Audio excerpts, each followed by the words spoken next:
સભામાં પધારેલા દરેક ભાઈઓ તથા બહેનો, માતાઓ અને વડીલો, અત્યારે પરમાત્મા પ્રભુનો થાળ બોલાવી રહ્યો છે, તો સૌ ભાઈઓ બહેનોએ બે હાથે તાળી પાડી અને પ્રેમથી આ પરમાત્મા પ્રભુનો થાળ આપણે સાથે બોલવાનો છે.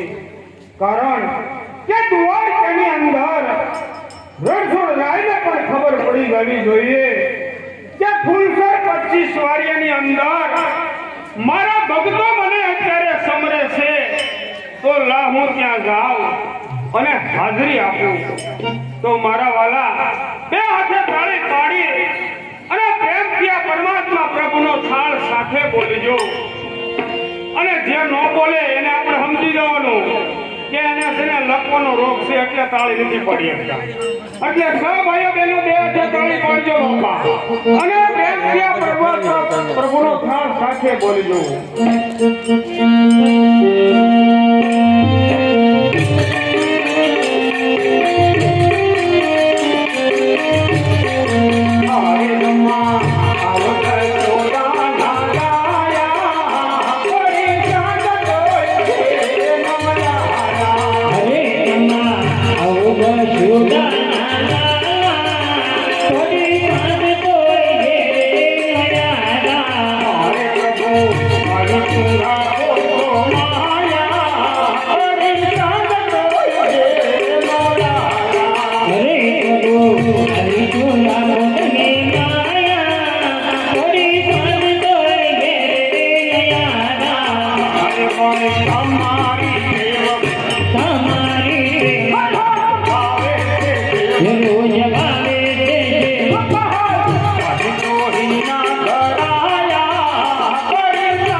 Vamos